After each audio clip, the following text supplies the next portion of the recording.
goes hard on the Monday scorecard.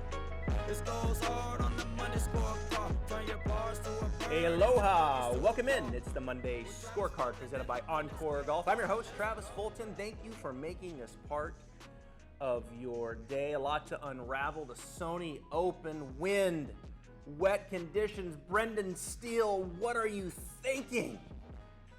I can't believe what I was watching there on the 72nd hole as he, let's face it, he gave it away, and Cameron Smith snuck into the playoff and got his second win on the PGA Tour. But before we get to that, I was telling someone the other day, you know, a lot of these tour players, they've had really about the last month off. Some of them probably a little bit longer than that if they didn't get into the playoffs.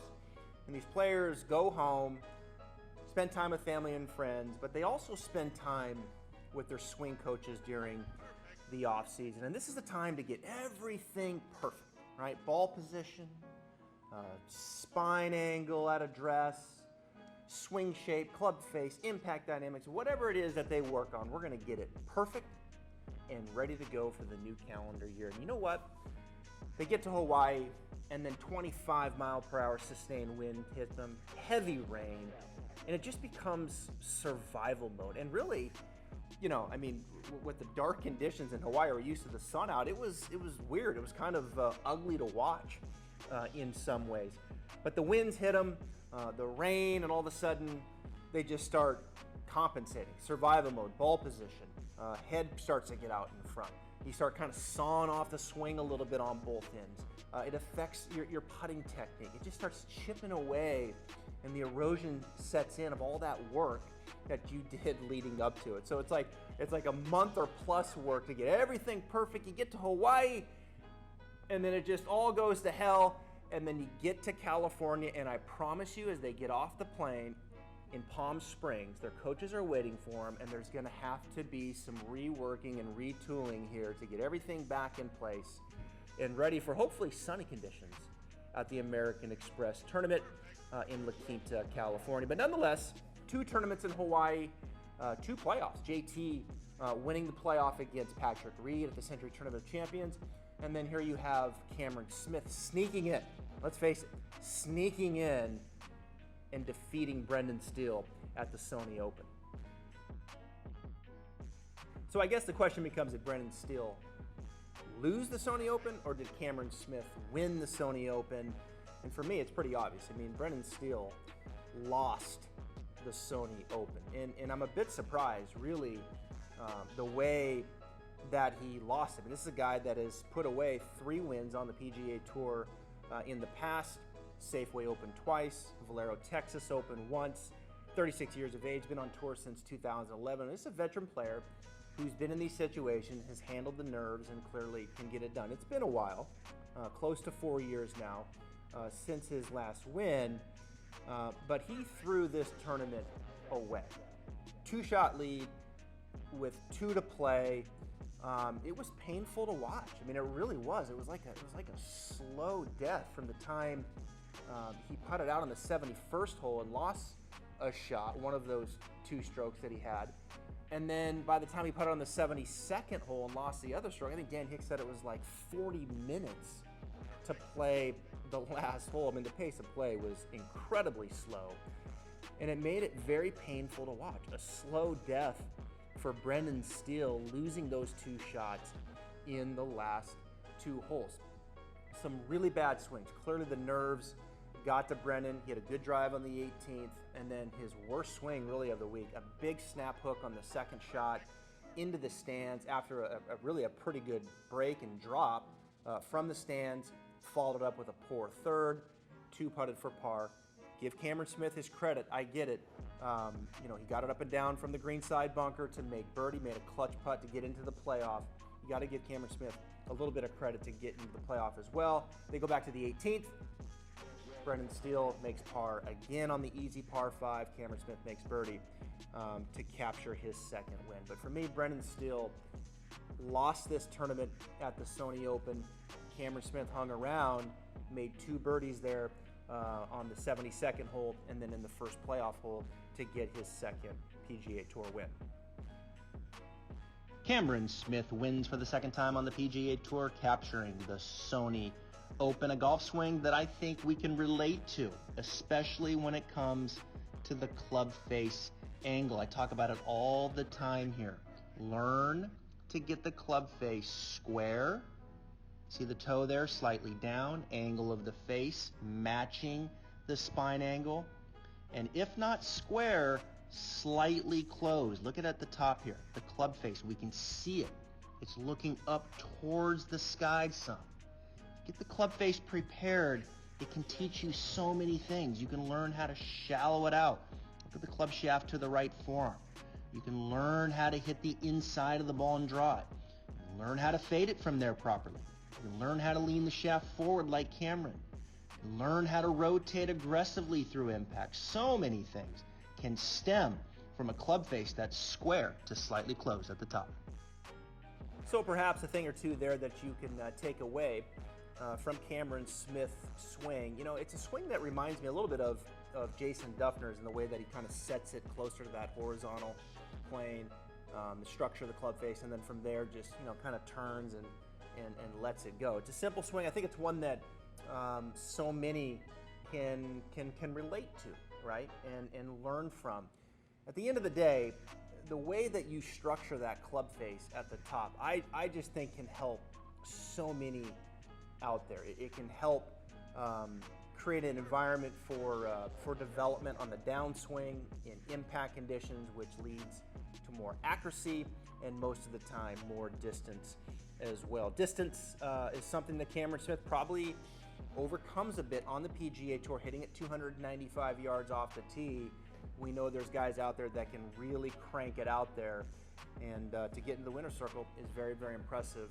And I hope that there was a takeaway or two there in his golf swing for you. Another guy that knows a thing or two about distance is Tony Finau. He cranks it out there about 318, 320. I think the game would be just a little bit easier if you could hit it 320 yards every time you hit your driver, but that's what Tony Finau does. And if you've been following me here on my platforms, you know I'm a big fan of Tony Finau. I was probably a bit bullish on him going into last year's season. I thought he would clip off a win or two. He didn't, still only one win on the PGA Tour. We see signs of greatness from Tony, where he seems to be making everything, and then all of a sudden his putter will go extremely cold and probably holds him back a little bit from getting into the winner's circle. But Tony Finau taking on a very aggressive travel schedule. Check this out. He was part of the President's Cup USA winning team back in mid-December in Australia. I think he went back home after that tournament. From there, he went over to Hong Kong, where he just competed in the Hong Kong Open, finishing 5th. He's on his way back from Hong Kong to California to play this week's American Express Championship, and then in a couple weeks he's going over to Saudi Arabia. So talk about travel miles. Tony Finau is racking them up, and I thought it'd be fun as we head into the 2020 campaign. Again, I'm going to go big with Tony Finau this year. This is a year he's getting into the winner's circle. I'm going to say twice. He's too talented of a player not to. His coach, Boyd Summerhayes, one of the top coaches in today's game. Boyd, thank you for joining us here on the Monday Scorecard. There's so many questions that I want to ask about Tony Finau, and also about your family, who is just an incredible golfing family, including your boy Preston, who won the U.S. Junior Amateur last year and was fun to watch in your story. I'm one of your biggest fans.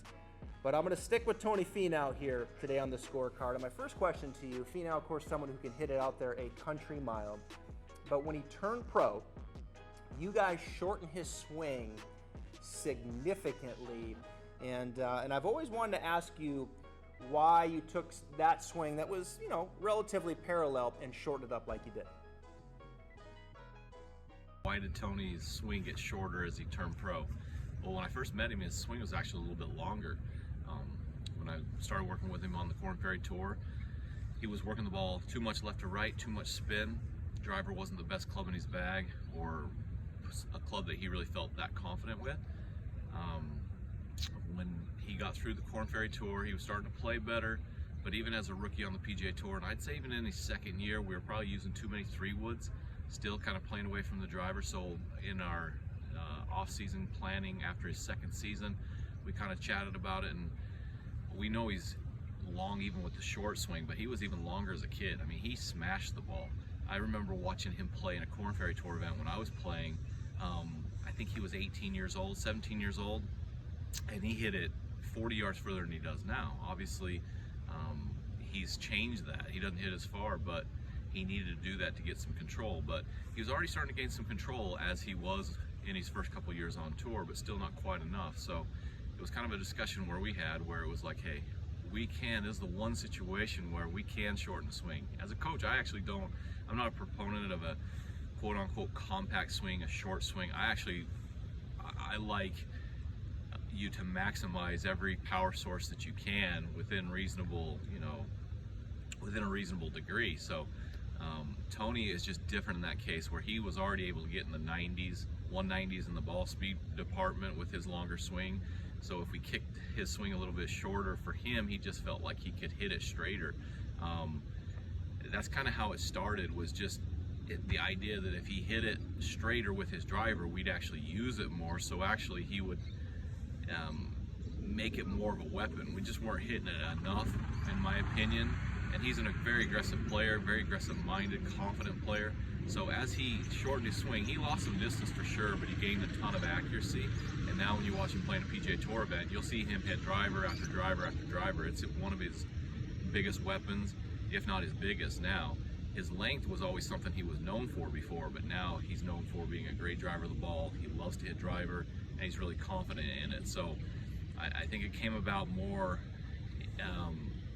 with just the understanding that hitting a driver 10 yards longer but a lot more offline was something he wasn't going to pull out and play.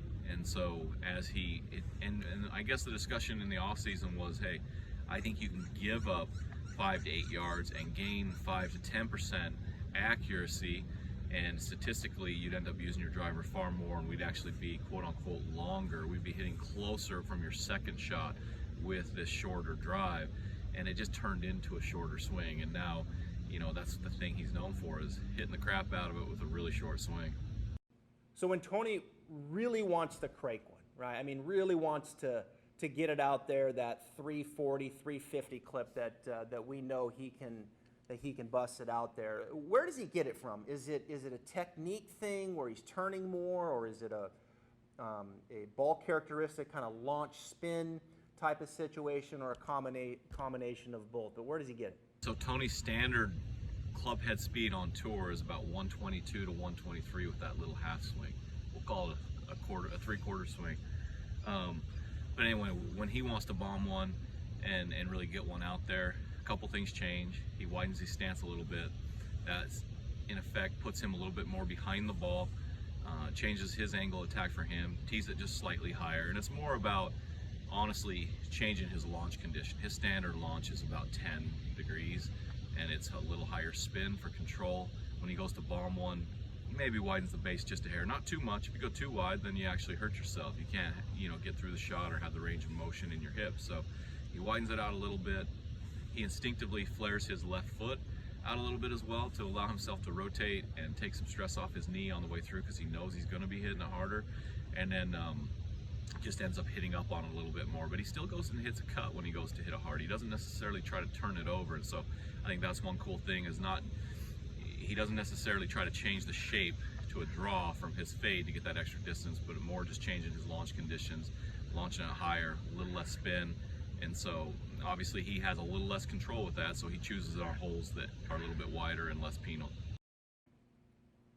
Every player, even at the professional level, has its opportunities to improve, and it seems, statistically at least, with Tony, it would be his putting. Strokes gained putting currently 219th. He seems to be, kind of hot and cold with the putter. When it's really, really good, he's making everything, and then it can kind of go away. When you look at Tony's putting heading into the 2020 calendar year, what's the approach there to maybe get the putting at a more consistent clip? So we're going into our 6th season on the tour, and most tour players are always trying to get better. You find very few that are just kind of complacent and okay with just being the same. And sometimes that can help you, and sometimes it can hurt you. 2 years ago, Tony was 65th in putting, strokes gained, and that led to kind of a breakout season where he got inside the top 10 in the world, made the Ryder Cup team, had an incredible season. Last year, he made some tweaks to it, tried to, change grip, change, a lot of just little things, trying to find just a little bit of an edge. In reality, last year wasn't our best putting year. We fell into, I think, 120s and even further behind that at times in strokes gained putting. But he, as anyone that watched the President's Cup knows, that he has incredible nerves, great confidence. Those putts he made at the President's Cup show what he has inside, and honestly the confidence he has in himself. Tony's always been a great lag putter, has great touch. He's statistically always ranked inside the better half of the tour, and oftentimes inside the top 30 in lag putting, 3-putt avoidance. So really, for us to get back to that 65th or in the positive in strokes gained, it's about 10 feet and in, 12 feet and in, putts that he has a great chance of making, and that's just about, honestly, getting around the hole from 12 feet and in. He doesn't need to practice lag putting a lot. It's a skill he's earned and learned. He just needs to maintain it, but really get on the green, on the course, probably look at the pins where we know they're going to be, and hit a lot of putts from 12 feet and in the practice rounds. Then also, I think a good drill that's been helping him a little bit is making 12 feet and in putts at varying speeds. So instinctively, he starts to see different breaks for different speeds, and they're slightly different speeds, not crazy firm where if it misses, it's going way by, or it's so firm that it's shrinking the hole a ton, but just barely changing the speeds and how they go in the holes from 12 feet and in, and that's what will get us back into positive strokes gained putting, and get another win on tour for Tony for sure. Boyd, thank you so much. Really appreciate you taking the time to join us here on the Monday Scorecard. Go follow Boyd Summerhayes on Instagram, because I promise you, you're going to learn something, but you're going to watch a incredible golfing family. All of his kids, and I think there's 3. All 3 of his kids can really play the game of golf, and I'm all in this year again. I love Tony Finau. I think that he's gonna figure this thing out, okay, and he's gonna get into the winner's circle, and it's gonna kind of propel him forward. I see Tony Finau, 10 to 15 win career on the PGA Tour, and he's got to get it going. He's got to get that putter more consistent. I think he's going to get there. So great show today. Really appreciate you joining us here on the Monday Scorecard. We're going to be back next week. The PGA Tour hits the West Coast swing. Things are rolling. Be sure to join us. Talk to you next week.